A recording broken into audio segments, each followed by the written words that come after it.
दोस्तों, कुछ कहानियां सिर्फ किताबों तक सीमित नहीं होती। कुछ कहानियां दिल में बस जाती हैं। कुछ कहानियां एक सपना बनकर नए युग का सूरज उगा देती हैं। आज हम एक ऐसे इंसान की कहानी सुनने जा रहे हैं जो सिर्फ भारत का ही नहीं, पूरे दुनिया का गर्व बने। जो एक आखिरी सांस तक देश के नौजवानों को उड़ान भरना सिखाते रहे। जो खुद एक सपना थे, एक गरीब मछुआरे का बेटा जिसे नए जूतों का सुख तक नसीब नहीं था, जिसने अखबार बेचकर अपनी पढ़ाई की और जो एक दिन भारत का मिसाइल मैन बन गया।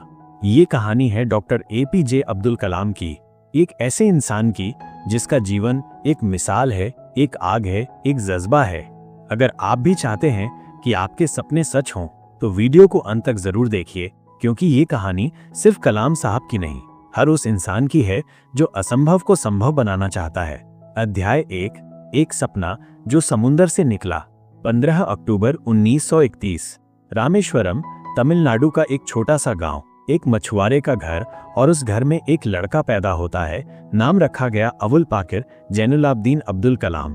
उस वक्त किसी ने नहीं सोचा था कि ये छोटा सा बच्चा एक दिन पूरे भारत का सपना बन जाएगा। पर कलाम साहब का बचपन आसान नहीं था। उनका परिवार अमीर नहीं था। एक समय ऐसा आया जब घर में रोजी रोटी तक का संकट था। बचपन में ही कलाम साहब ने अपनी माँ आशियम्मा को देखा कि वो घर में सबसे कम खाना खाती थी। जब कलाम ने पूछा तो माँ बोली, माइनस बेटा, मुझे भूख नहीं है। पर कलाम समझ गए थे, माँ भूखी रहती थी ताकि घर के बच्चे खाना खा सकें।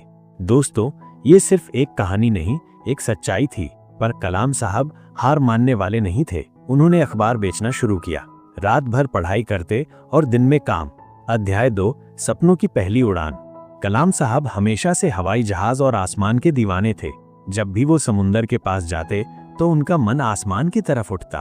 एक दिन उनके एक टीचर ने उनके सिर पर हाथ रखा और कहा, कलाम, तुम इंजीनियर बन सकते हो। बस यही एक बात ने कलाम साहब की दुनिया बदल दी। उन्होंने ठान लिया कि अब किसी भी हाल में इंजीनियर बनकर रहेंगे। मगर सफर आसान नहीं था। मद्रास इंस्टीट्यूट ऑफ टेक्नोलॉजी में एडमिशन मिला, पर फीस देना मुश्किल था। उस वक्त उनकी बहन जोहरा ने अपने घर के कंगन तक बेच दिए ताकि कलाम की पढ़ाई रुक न जाए। सोचिए दोस्तों, एक बहन ने अपने सपने बेच दिए ताकि उसका भाई अपना सपना जी सके। और कलाम ने भी अपनी बहन की कुर्बानी को बेकार नहीं जाने दिया। वो दिन रात मेहनत करने लगे और एक दिन एरोनॉटिकल इंजीनियरिंग पूरी करके भारत के सबसे बड़े स्पेस रिसर्च सेंटर इसरो में पहुंच गए। अध्याय 3, एक नया भारत बनाने का इरादा। जब कलाम साहब ने इसरो ज्वाइन किया तो उनका सिर्फ एक सपना था, भारत को दुनिया का सबसे बड़ा स्पेस पावर बनाने का। उन्होंने SLV-II रॉकेट पर काम करना शुरू किया। यही वो रॉकेट था जो भारत को एक नए दौर में ले जाने वाला था। पर दोस्तों, सफलता इतनी आसान नहीं होती। 1979 में जब SLV-II लॉन्च किया गया तो सिर्फ 317 सेकंड के बाद रॉकेट क्रैश हो गया। पूरा भारत सदमे में था। मीडिया ने कलाम साहब पर सवाल उठाए, पर कलाम साहब रोए नहीं, टूटे नहीं। उन्होंने सिर्फ एक लाइन कही, विफलता सफलता की ओर पहला कदम है। और सिर्फ एक साल बाद 1980 में भारत ने पहला सफल सैटेलाइट लॉन्च किया। ये सिर्फ एक रॉकेट नहीं था, ये भारत की पहली उड़ान थी। अध्याय 4, भारत का मिसाइल मैन। इस सफलता के बाद कलाम साहब की सोच और भी बढ़ गई। उन्होंने defence research and development organisation DRDO join किया और भारत को एक परमाणु शक्ति बनाने का सपना देखा। 1998 पोखरण, राजस्थान, भारत ने अपना पहला परमाणु परीक्षण किया। और दोस्तों, इस सफलता के पीछे जो एक सबसे बड़ा नाम था, वो था डॉक्टर एपीजे अब्दुल कलाम।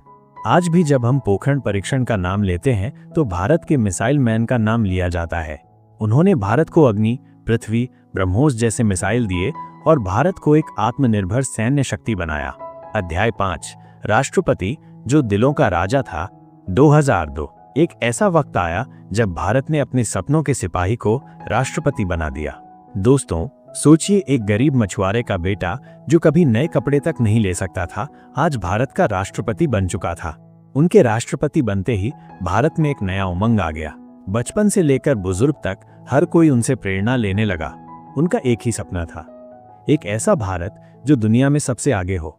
उन्होंने कहा, सपने वो नहीं होते जो हम सोते वक्त देखते हैं, सपने वो होते हैं जो हमें सोने नहीं देते। अध्याय 6, आखिरी उड़ान। 27 जुलाई 2015 शिलांग में एक लेक्चर के दौरान कलाम साहब बीमारी की वजह से बेहोश हो गए। उनका अंतिम शब्द था, सीखते रहो।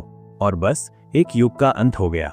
दोस्तों, एक ऐसा इंसान जो अपनी जिंदगी के आखिरी पल तक पढ़ा रहा था, सिखा रहा था। ऐसा इंसान कभी मरता नहीं। आज भी हर नौजवान के सपने में कलाम साहब हैं। हर बच्चा जब आसमान देखता है तो वो भी सोचता है कि एक दिन वो भी उड़ान भरेगा। निष्कर्ष, एक प्रेरणा, एक उड़ान। दोस्तों, कलाम साहब ने हमें एक सबसे बड़ी सीख दी। सपने सिर्फ देखने के लिए नहीं होते, उन्हें जीना पड़ता है। अगर आपके सपने बड़े हैं, अगर आपको कुछ अलग करना है, तो सिर्फ एक चीज याद रखो, हिम्मत मत हारना। क्योंकि एक गरीब बच्चा अगर भारत का राष्ट्रपति बन सकता है, तो आप भी दुनिया जीत सकते हैं। अगर आपको ये कहानी पसंद आई तो कमेंट में लिखिए, मैं अपने सपनों का पीछा करूंगा। जय हिंद।